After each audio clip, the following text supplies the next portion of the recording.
warahmatullahi wabarakatuh. Salam mawaddah warahmah. Sekalung penghargaan buat peneraju acara, div-div yang berkarisma, soft kehakiman yang saksama, serta hadirin yang dirahmati oleh Allah Subhanahu wa Ta'ala. Firman Allah dalam surah Ar-Ra'd ayat ke-11. A'udzu billahi minasyaitonir rajim. Innallaha la yughayyiru ma biqaumin hatta yughayyiru ma bi anfusihim. Sesungguhnya Allah tidak akan mengubah apa yang ada pada sesuatu kaum sehingga mereka mengubah apa yang ada pada diri mereka sendiri. Ayo hadirin, hayatilah santapan rohani Rasulullah, tokoh transformasi. Rasulullah merupakan insan yang diutuskan oleh Allah sebagai dai dalam menyebarkan syiar Islam. Tokoh transformasi pula ialah pelopor atau agen perubahan. Tuntasnya hadirin, Rasulullah merupakan insan yang diutuskan oleh Allah untuk membuat perubahan ke arah kebaikan bersama. Hadirin yang dirahmati Allah Subhanahu wa Ta'ala. Pertama, Rasulullah, tokoh kepemimpinan. Rasulullah SAW merupakan tokoh pemimpin yang hebat. Kredibiliti baginda terpamer ketika dalam persediaan menghadapi perang Khandaq. Rasulullah SAW bijak mengatur strategi, menerima cadangan Salman Al-Farisi dan telah bersama-sama dengan rakyatnya untuk membina parit sekitar bumi Madinah. Riwayat Imam Al-Bukhari. Ra'aitun Nabiyya sallallahu alaihi wasallam yaumal Khandaq wa huwa yaqulu turab. Aku melihat Rasulullah sallallahu alaihi wasallam pada peristiwa Khandaq sedang mengangkut tanah. Ketokohan Rasulullah sallallahu alaihi wasallam telah diteladani oleh Sultan Muhammad Al-Fatih sehingga berjaya menakluk kota Konstantinopel. Inilah bukti bahawa perancangan strategi yang berkesan dan ketokohan yang dimiliki mampu untuk membawa transformasi yang hebat. Hadirin yang dirahmati Allah Subhanahu wa Ta'ala. Kedua, Rasulullah, tokoh perpaduan.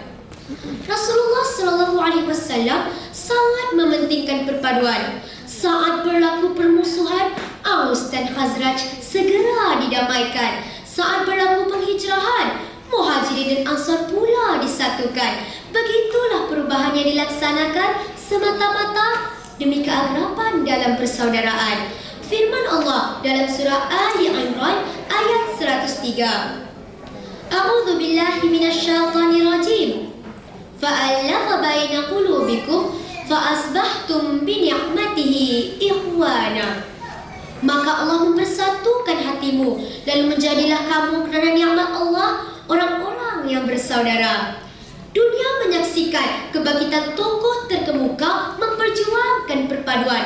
Nelson Mandela tegar menentang dasar apartheid yang membeza-bezakan warna kulit. Mahatma Gandhi pula memperjuangkan perpaduan masyarakat India untuk kemerdekaan. Inilah bukti bahawa perpaduan itu suatu transformasi dalam masyarakat. Hadirin yang dirahmati Allah Subhanahu wa Ta'ala. Ketiga, Rasulullah, tokoh perundangan. Rasulullah SAW telah berusaha untuk membentuk sebuah negara yang bertamadun. Maka tercetuslah Piagam Madinah, sebuah perlembagaan undang-undang yang pertama yang mengandungi peraturan dan garis panduan kepada masyarakat Madinah. Firman Allah dalam surah Al-Anbiya ayat 107. A'udzu billahi minasyaitonir rajim. Wa ma arsalnaka illa rahmatan lil alamin. Dan kami tidak mengutus engkau Muhammad melainkan untuk menjadi rahmat bagi seluruh alam. Sejarah membuktikan bahawa hukum kanun Melaka dan hukum Laut Melaka merupakan suatu transformasi ram undang-undang yang membawa kepada kegemilangan Melaka pada suatu ketika dahulu. Daripada perundangan inilah para pedagang dan masyarakat di Melaka hidup dengan aman dan sentosa. Hadirin yang dirahmati Allah Subhanahu wa Ta'ala. Keempat, Rasulullah, tokoh kepribadian unggul. Sesungguhnya Rasulullah SAW memiliki pribadi yang mulia, sehingga kan golongan Arab Quraisy ramai yang berhijrah memeluk agama Islam. Firman Allah dalam surah Al-Qalam ayat 4. A'udzu billahi minasyaitonir rajim. Wa innaka la'ala khuluqin azim. Dan sesungguhnya engkau wahai Muhammad mempunyai akhlak yang tinggi. Hadirin yang dirahmati Allah Subhanahu wa taala. Kepribadian Rasulullah sallallahu alaihi wasallam telah diikuti oleh kepemimpinan Khulafa ar-Rasyidin, sehingga kan falsafah pemerintahan mereka semuanya berlandaskan Islam. Subhanallah, inilah bukti bahawa kepribadian juga mampu mendorong manusia untuk membuat perubahan.